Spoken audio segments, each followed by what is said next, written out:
ಒಂದು ಸಣ್ಣ ಹಳ್ಳಿಯ ಅಂಚಿನಲ್ಲಿ ಹಸಿರು ಗಿಡಗಳಿಂದ ಮುತ್ತಿದ ಹೊಲಗಳ ನಡುವೆ ರಾಮಯ್ಯ ಎಂಬ ಹೆಸರಾಂತ ರೈತನೊಬ್ಬ ಇದ್ದ. ರಾಮಯ್ಯನವರು ಸರಳ ಜೀವನ ನಡೆಸುತ್ತಿದ್ದರೂ ಪ್ರಕೃತಿಯ ಪ್ರತಿ ತಿರುಳಿಗೂ ಗೌರವ ಹೊಂದಿದವನು. ಬೆಳಗಿನ ಜಾವದಿಂದ ಸಾಯಂಕಾಲದವರೆಗೆ ಹೊಲದಲ್ಲಿ ತೊಡಗಿದ್ದ ರಾಮಯ್ಯ ಪ್ರತಿ ಗಿಡವನ್ನೂ ತನ್ನ ಮಗಸಂತೆ ಸಂತೆಗಿಂತ ಹೆಚ್ಚು ಪ್ರೀತಿಸುತ್ತಿದ್ದ. ಒಂದು ಚಳಿಗಾಲದ ಸಂಜೆ ಹೊಲದಿಂದ ಮನೆಗೆ ಬರುತ್ತಿದ್ದಾಗ ರಾಮಯ್ಯನು ತನ್ನ ತೆಂಗಿನ ತೋಟದ ಬಳಿ ಏನೋ ಅಸಾಧಾರಣ ಗೋಣ್ಣು ಗಮನಿಸಿದ. ಮರದ ಓಡಲಿಗೆ ಹತ್ತಿರವೇ ಕೂಕುಚಿಪಟ್ಟಿದ ಸ್ಥಿತಿಯಲ್ಲಿ ಪುಟ್ಟ ಮೊಲವೊಂದಿತ್ತು. ಅದು ಗಾಯಗೊಂಡಿರುವಂತೆ ತೋರಿತು. ಒಂದು ಕಾಲು ಸರಿಯಾಗಿ ನಡೆಯುತ್ತಿರಲಿಲ್ಲ. ರಾಮಯ್ಯ ಮೊಲವನ್ನೆತ್ತಿ ಎಣಿಸಿತು. "ಓ ಪುಟ್ಟವ, ನೀನು ಹೇಗೆ ಈ ಸ್ಥಿತಿಗೆ ಬಂದೆ?" ಎಂದು ತನ್ನ ಮೈಲ್ಡ್ ಧ್ವನಿಯಲ್ಲಿ ಕೇಳಿದ. ಮೊಲ ಏನೂ ಹೇಳಲಿಲ್ಲ, ಆದರೆ ಅದರ ಕಣ್ಣುಗಳಿಂದ ಹರಿಯುವ ಭಯ ಮತ್ತು ನೋವಿನ ಅಭಿವ್ಯಕ್ತಿ ರಾಮಯ್ಯನ ಹೃದಯಕ್ಕೆ ತಾಗಿತು. ಸಹಾಯದ ಕೈ ಚಾಚಿದ ರೈತ. ರಾಮಯ್ಯ ಮೊಲವನ್ನ ತನ್ನ ಮನೆಯ ಹಳೆಯ ಶೆಡ್ಗೆ ತೆಗೆದುಕೊಂಡು ಹೋದ. ಅಲ್ಲಿ ತಾನು ಬೆಳೆಯುವ ಹುಲ್ಲು, ಹಣ್ಣು, ಹಾಲು ಇತ್ಯಾದಿಗಳನ್ನು ತನ್ನ ಪ್ರಾಣಿಗಳಿಗೆ ಕೊಡುವಾಗ ಈ ಪುಟ್ಟ ಮೊಲಕ್ಕೂ ಅದೇ ರೀತಿಯ ಸೇವೆ ನೀಡಲು ತಯಾರಾಯಿತು. ಅವನು ಮೊಲದ ಕಾಲಿಗೆ ಔಷಧ ಹಾಕಿದ, ಬಟ್ಟೆ ಹತ್ತಿ ಹಾಕಿದ ಮತ್ತು ಪ್ಲಾಸ್ಟರ್ ಕೂಡ ಕಟ್ಟಿದ. ದಿನಗಳು ಸಾಗಿದಂತೆ ಮೊಲವು ನಿಧಾನವಾಗಿ ಚೇತರಿಸಿಕೊಳ್ಳತೊಡಗಿತು. ಮೊದಲಿನಲ್ಲಿತ್ತು ಭಯ, ಆದರೆ ದಿನ ಕಳೆದಂತೆ ಅದು ರಾಮಯ್ಯನನ್ನು ನಂಬಲಾರಂಭಿಸಿತು. ಪ್ರತಿದಿನ ಸಂಜೆ ಮೊಲ ಬಂದು ರಾಮಯ್ಯನ ಕಾಲು ಹತ್ತಿರ ಕುಳಿತಿದ್ದು ಅವನು ಕೊಡುತ್ತಿದ್ದ ಹಣ್ಣುಗಳನ್ನ ಉತ್ಸಾಹದಿಂದ ತಿನ್ನುತ್ತಿತ್ತಾದರೂ ಅದು ಇನ್ನೂ ಮನೆಯವರೆಗೆ ಬರಲಿಲ್ಲ. ಪ್ರತಿಯೊಬ್ಬ ಜೀವಿಗೂ ಹಕ್ಕು ಇದೆ ಬದುಕಲು. ರಾಮಯ್ಯನ ಮಗ ಗೌರಿ ಕಾಲೇಜಿನಲ್ಲಿ ಕೃಷಿ ವಿಜ್ಞಾನ ಓದುತ್ತಿದ್ದಳು. ಅವಳು ಮನೆಗೆ ಬರುವ ಪ್ರತಿ ವಾರಾಂತ್ಯವೂ ಮೊಲ ನೋಡುತ್ತಿದ್ದಳು.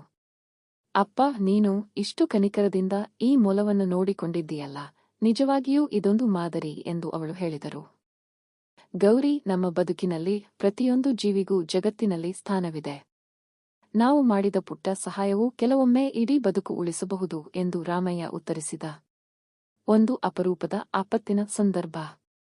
ಒಂದು ರಾತ್ರಿ ಭಾರೀ ಮಳೆ ಆರಂಭವಾಯಿತು. ನದಿಯ ನೀರು ಏರತೊಡಗಿತು. ಹಳ್ಳಿಗೆ ನೀರಿನ ಪ್ರವಾಹದ ಭಯ ಇತ್ತು. ರಾಮಯ್ಯನ ತೋಟವೂ ಅಪಾಯದಲ್ಲಿತ್ತು. ನೀರು ಹೊಲಗಳಿಗೆ ನುಗ್ಗಿ ಬೆಳೆಗಳನ್ನು ನಾಶಪಡಿಸತೊಡಗಿತು. ಆ ಸಮಯದಲ್ಲಿ ಒಂದು ವಿಚಿತ್ರ ಘಟನೆ ನಡೆಯಿತು. ರಾತ್ರಿ ಮಧ್ಯೆ ರಾಮಯ್ಯನ ಮನೆಯ ಹತ್ತಿರ ಒಂದು ಶಬ್ದ. ಇಡೀ ಮನೆಯವರು ಹೊರಬಂದಾಗ ಮೊಲ ಒದ್ದೆಯಾಗಿ ಮನೆಗೆ ನೂಕಿಕೊಳ್ಳುತ್ತಿರುವುದು ಕಂಡಿತು. ಮೊಲ ಪುಟಾಣಿ ಕಾಲುಗಳಿಂದ ದಾರಿಯಲ್ಲಿ ಬಂದಿತ್ತು, ಆದರೆ ಇದು ಏನಾದರೂ ಸೂಚಿಸಲು ಬರುತ್ತಿದೆಯೆಂದು ತೋಚಿತು. ಮೊಲ ಹಾವಳಿಯಲ್ಲಿ ಓಡಿದಂತೆ ರಾಮಯ್ಯ ಅದನ್ನು ಹಿಂಬಾಲಿಸಿದ. ಅದು ತೋರಿಸುತ್ತಿದ್ದ ದಾರಿಯ ಕಡೆಗೆ ಹೋಗಿದಾಗ ರಾಮಯ್ಯ ನೋಡಿದ ದೃಶ್ಯ ಬೆಚ್ಚಿ ಬೀಳಿಸಿದ.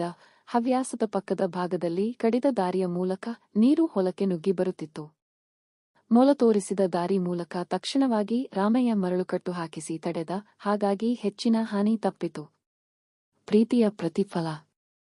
ಈ ಘಟನೆಯ ನಂತರ ಮೊಲ ರಾಮಯ್ಯನ ಮನೆಯ ಭಾಗವಾಯಿತು. ಇದು ಹೊಲದ ಹತ್ತಿರದ ಬಳ್ಳಿಗಳ ನಡುವೆ ತನ್ನ ಕೂಡು ಕಟ್ಟಿಕೊಂಡು ಅಲ್ಲಿಯೇ ನೆಲೆಗೊಂಡಿತು. ಪ್ರತಿದಿನ ಬೆಳಗ್ಗೆ ರಾಮಯ್ಯ ದಾನಿಯ ಹತ್ತಿರ ಹಣ್ಣುಗಳನ್ನು ಇಡುತ್ತಿದ್ದ. ಮೊಲ ಬಂದು ಆಹಾರ ಸೇವಿಸಿ ಹೋಗುತ್ತಿದ್ದಿತು. ಇದನ್ನು ನೋಡಿದ ಹಳ್ಳಿ ರಾಮಯ್ಯನ ಹೃದಯದ ಶುದ್ಧತೆಯನ್ನು ಅರಿತು ಬಹಳ ಗೌರವದಿಂದ ನೋಡಲು ಆರಂಭಿಸಿದರು. ಅವನೊಬ್ಬ ರೈತ ಮಾತ್ರವಲ್ಲ, ಸತ್ಯದ ಹೃದಯವಂತನು ಎಂಬ ಮಾತು ಚಲಿಸಿತು. ಈ ಕಥೆಯ ಮೂಲಕ ನಮಗೆ ಹೇಳಬೇಕಿರುವ ನೊಂದಾಗಿದೆ: ಪ್ರತಿ ಜೀವಿಗೂ ಈ ಭೂಮಿಯಲ್ಲಿ ಬದುಕುವ ಹಕ್ಕು ಇದೆ. ನಾವು ನೀಡುವ ಪುಟ್ಟ ಸಹಾಯ ಕೆಲವೊಮ್ಮೆ ಎಲ್ಲದಕ್ಕೂ ಮಿಗಿಲಾದ ಪ್ರೀತಿಯ ಸಂಕೇತವಾಗುತ್ತದೆ. ರೈತನ ಕೆಲಸವಂತೂ ಹೊರತು ಕೃಷಿ ಮಾಡುವುದು ಮಾತ್ರವಲ್ಲ, ಆದರೆ ಪ್ರಕೃತಿಯ ಪ್ರತಿಯೊಂದ